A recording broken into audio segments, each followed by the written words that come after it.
In the Studio is sponsored this week by Head & Shoulders, Brute, and by the U.S. Marines. Doc, you did some time in the cat jail for left hand. You didn't like the way your hand was in the morning. Excuse me, is this thing on?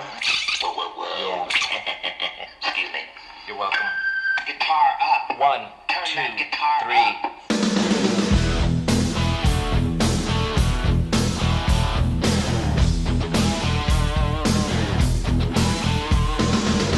Hi, and welcome to In the Studio. I'm Redbeard, bringing you the stories behind the greatest rock and roll albums in history.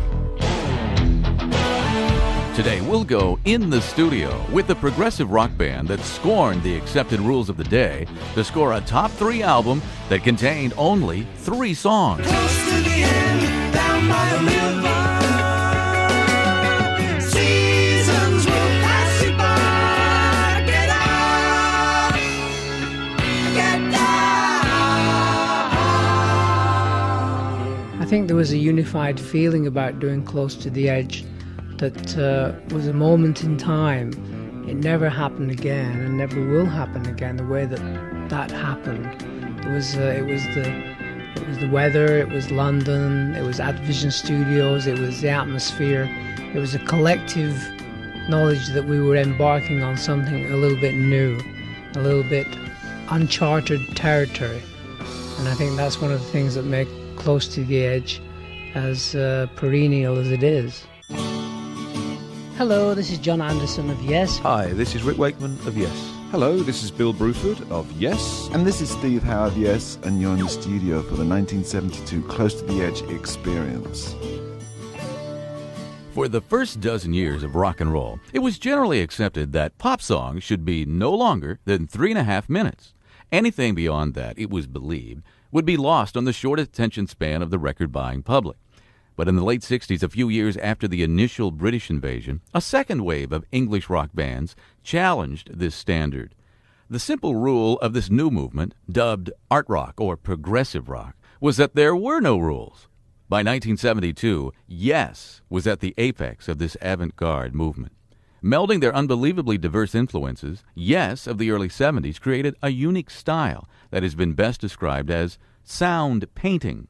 During their most innovative period, the musical painters were singer John Anderson, guitarist Steve Howe, drummer Bill Bruford, bass player Chris Squire, and keyboardist Rick Wakeman. In the fall of 1972, Yes released Close to the Edge, just 9 months after their breakthrough album Fragile, which had clearly proven that commercial acceptance could be achieved without compromising Yes's musical integrity. Excited by their newfound popularity, Yes went back in the studio with producer Eddie Offord and painstakingly recorded Close to the Edge, in between concerts on their Fragile tour. As Rick Wakeman recalls, it was a phenomenal period for Yes. Well, my recollection at the time was that of a certain amount of power, because you knew that just the way that record company and managements and people around you reacted. The best way I can describe it is if you're a successful comedian, people will laugh at your jokes even if they're not funny. And people started to gather round us like the proverbial bees round a honey pot, or flies round a honey pot, whichever you like to call them. Really. You knew you were hot. Oh yeah, you knew you were hot. You knew you had something. The strange thing was, I don't think any of us really, to be brutally honest, knew quite what it was. The thing that we'd done on Fragile was break a lot of rules. We'd broken a lot of rules with pieces, especially like Heart of the Sunrise and Roundabout, with having lots of different tempos, moods, times, everything that you shouldn't really do on a rock record, we did. And the great thing was for us that America loved it. It was tremendous. You knew you had something special to offer. It was very strange. But the other great thing as well was we as musicians were ahead of the technology, and we were ahead of the studios, and we were ahead of the record company and management, who had no idea really where we were going, but knew, to put it crudely, that it was making their money, so let them get on with it. And that was the secret of Yes, and we knew it.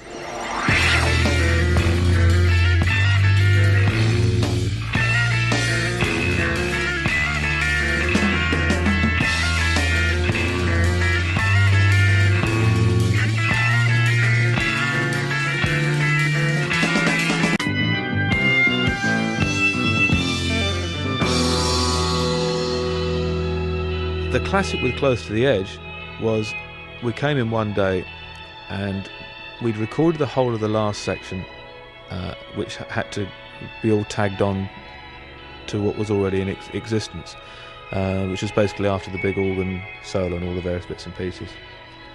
And the bin for the scrap tapes that we didn't want was out in the with the garbage all out the back and all chopped up.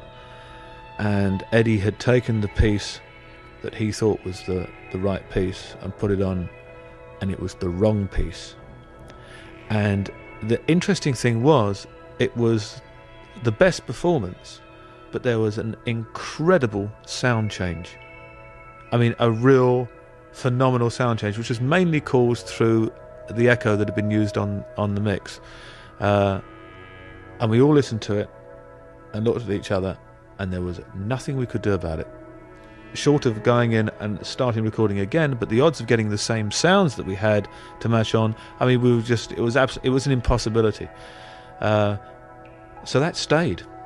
Now the interesting thing is, after about 4 or 5 listens, it sounded perfectly natural, and you can hear it. You can hear it on the record to this day, and it's a unbelievable sound change. But you know, nobody, the record company, nobody ever picked up on it. Nobody ever noticed.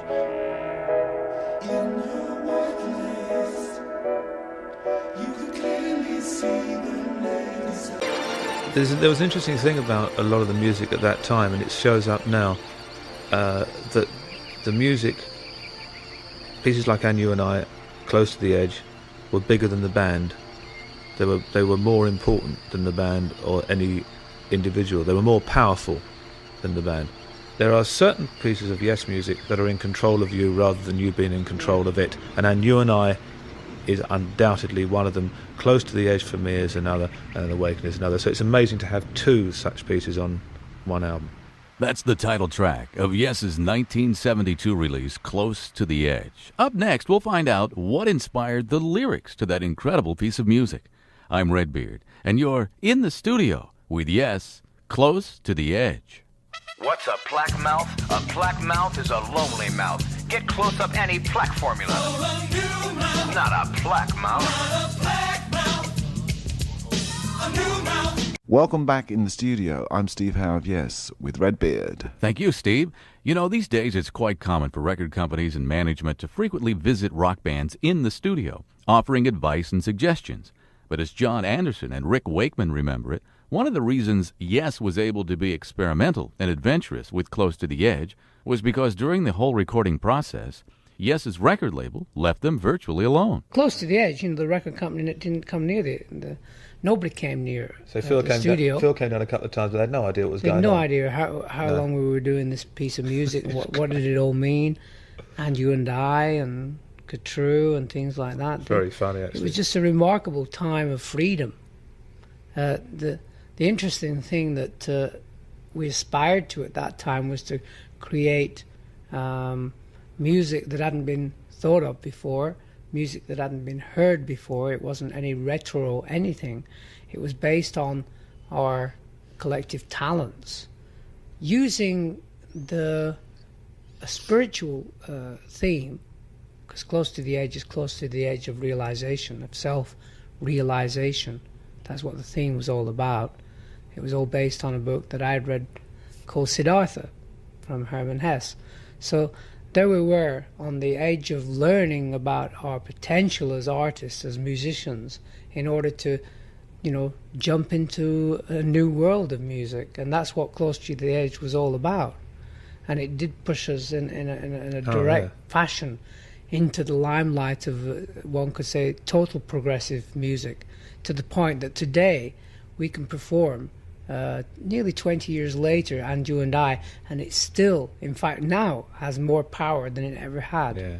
It's a remarkable piece of music, as though it was crafted by the heavens, and we were just the vehicles in order to pull it together. Left to their own devices, Yes charted their own course, undaunted by then-current musical trends. As rock writer Joe Benson put it, with Close to the Edge, Yes was traveling in a territory all their own.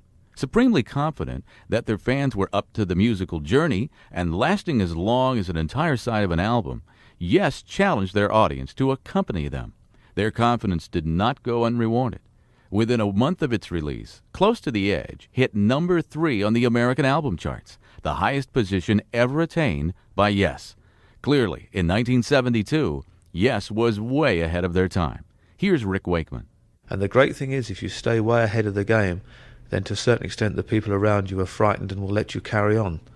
And that's where Yes was. Yes, at that time as a band, was so far ahead of the game that all around couldn't get involved because they didn't understand what was going on. It was tremendous. It was a phenomenal period of time. And I'll be honest with you, I didn't really understand what was going on. And I don't think any of us did. We all like to believe we did. But a number of times I got asked questions like, well, how do you put together music like this?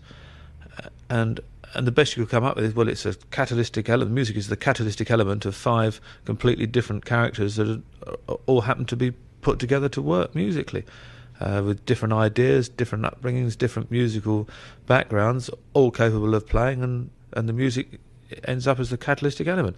And that was the sort of the best that anybody could really come up with, because nobody really knew. Indeed, it is amazing to consider just how Yes was putting together these lengthy pieces. First of all, contrary to what you might expect of symphonic arrangements such as Yes was doing on Close to the Edge, none of it was written out. Secondly, the group's main songwriter, John Anderson, was the one member who had no formal musical training. Instead, Anderson had the enviable gift of being able to hear melodies in his head. The challenge, then, was how to present these songs to the rest of the band. Drummer Bill Bruford explains. Usually he presented them with a great deal of vigor, a great deal of muscle, and a great deal of, if you don't like it, think of something better. That's usually was John's approach. So he would play something really horrendously terrible. And most people would say, oh, do we have to play this? Oh, no. Well, all right, if we've got to, why don't you put the 6th there in the chord and play it like that? And then somebody would say, yeah, but if you put an F in the bass instead of the G root, then it'll sound better, and you see what happens. The original idea would become turned into music by the 4 competent musicians around him. So he would bang out some horrendous, god-awful noise over one chord, getting his fingers caught in the strings, with a look in his eyes which said, if you don't like this, quit or make it better. Which is a technique, that Hitler would use, somewhere slightly to the right of Hitler. And of course, people would say, oh, do I have to leave the group? No. All right, well, let's tell him that if you move the G6 to the G minor 6, then it'll sound really good, And so that's what would happen. And then somebody would say, well, that sounds quite good. And hey, presto, the ball is up and running. Often used by band leaders in some way or another. It's throwing down a gauntlet saying, I'm doing this. If you guys can like it, or you can leave it, or you can improve it. So we'd improve it.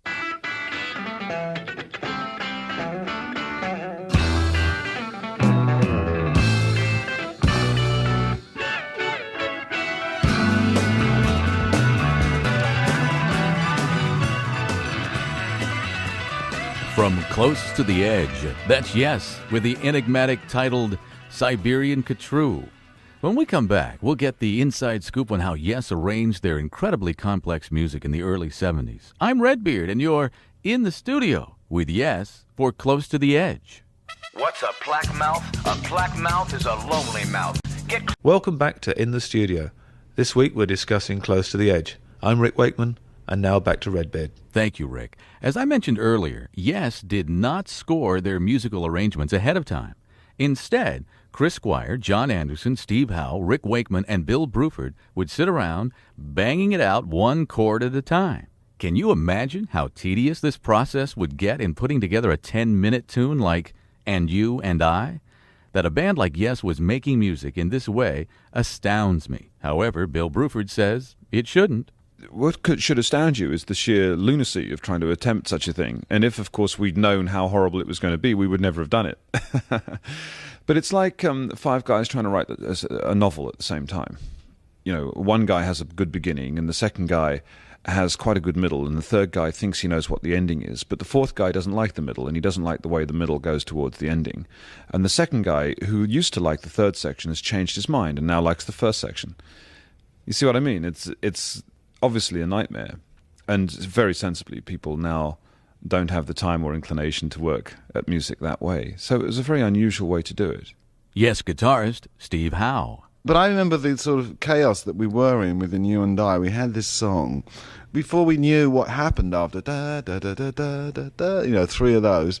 It was like going somewhere, and we were all going, but where? And I remember we had, you know, like Amen, Amen. We had this 2 chords at the end, and the idea was that the first chord was just going to go on for an indefinite sort of vanilla fudge sort of length, you know, where you're just going to like hold this chord, and everybody was going to boogie on one chord, man, you know, groove on a chord, you know. There's no rhythm, there's just and so it got to be like these people were trying to sustain this note, and keyboards were hammering this note, and Bill was most probably hitting something, and then eventually, like with great relief, it went you know, and we listened to this a few times and kind of, well, that's great ending, it's a good ending, it's not a bad ending, it's an average ending, it's a pretty lousy ending. So gradually its popularity diminished, you know, and John and I went out there with voice and guitar and sort of did a sort of a shape for an ending. We didn't have an end. So in a way we were it was almost the blind leading the blind. But this thing, as Bill said, the fact that we didn't know how good what we were doing is almost what enabled us to be very progressive, very explorative. It made it more exciting because we were all so stupid in those days. We were all so, you know, I was going to say dumb, but I don't know how you'd express it. We were just green, that's it. We say in England green, wet behind the ears. We didn't know what we were doing, and this was the marvellous expedition that we were on.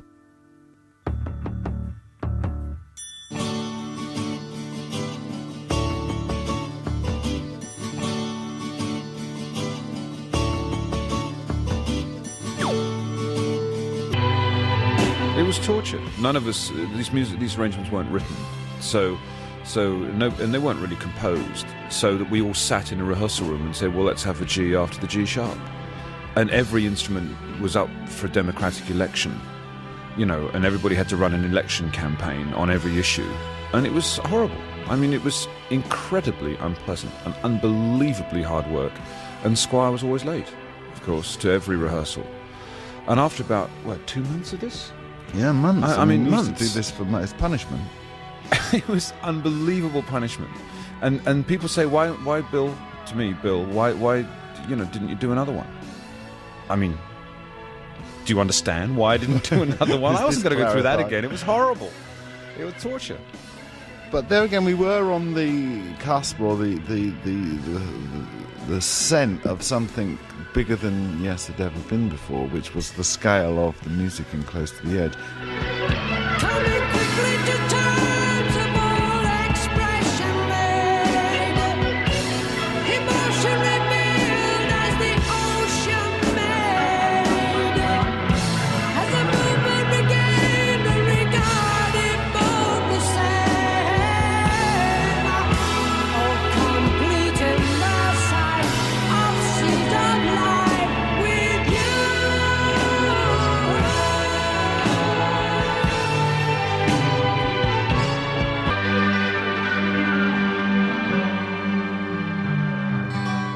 In those days, we were making music and we'd stop when it was finished, look at each other and say, well, that's great, what is it? And they'll say, hey, that's 12 minutes long. Wow. Well, we'll just tighten that up a bit. And, you know, hey, it's 10 minutes long. Wow. We were more surprised than anybody that it was long. We just made music until it was finished. So I can play you lots of music from that era that's 10 minutes long from other people and things, a pile of junk. You know, I can play you 3-minute pieces of music that are piles of junk. What counts is a piece of music that counts for every minute that it's there. Yeah. You let it happen. We never timed anything, as John said, at the end of it. How long was that? And Eddie might go, well, that's 6.5 minutes, and you're at the end of the first verse.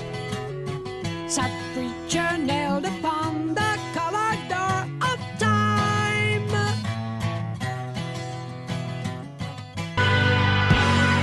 I think there was a unified feeling about doing Close to the Edge that was a moment in time. It never happened again and never will happen again the way that happened. It was the It was the weather, it was London, it was Advision Studios, it was the atmosphere. It was a collective knowledge that we were embarking on something a little bit new, a little bit uncharted territory. And I think that's one of the things that make Close to the Edge as perennial as it is. And you and I go crossing the shapes of the morning. And you and I reach over the sun for the river. And you... The breathtaking song called And You and I from Yes, Close to the Edge. We'll be right back in the studio after this. He can be fierce and dangerous when confronted by a foe, waiting for that perfect moment, watching every move. If you'd like to hear your favorite CD featured on In the Studio, please write your suggested artist and title on a postcard and mail it to In the Studio, Post Office Box 6190, Burbank, California, 91505. Be sure to include your name, address, and phone number. If we draw your card, you'll receive a copy of that CD free, courtesy of Kelly LeBrock and Brute, The Essence of Man. Hundreds of runner-up entries will also receive free Brute cologne.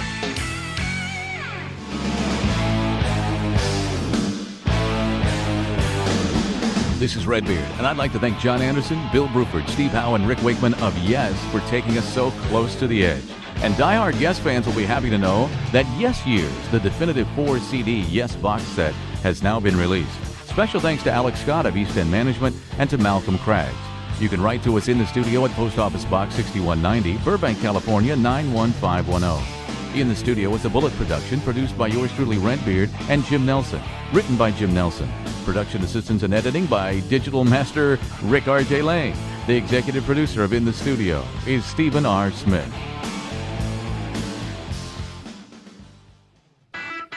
This week, we get incredibly close to the edge in the studio. Close to the end, down by the river. Seasons will pass you by. Get out, get down. I think there was a unified feeling about doing Close to the Edge that was a moment in time.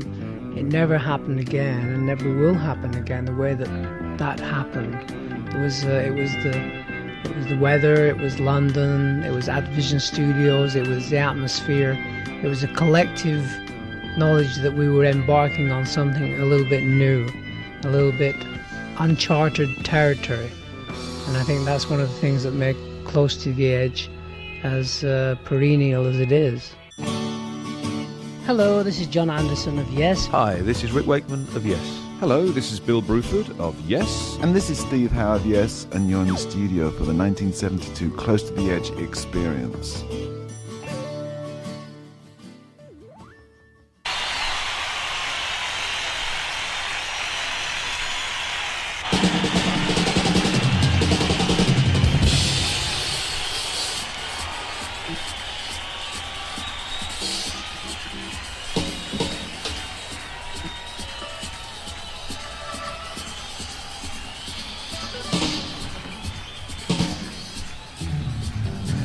I'd like to see you dancing and sing along with us if you can.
Bye.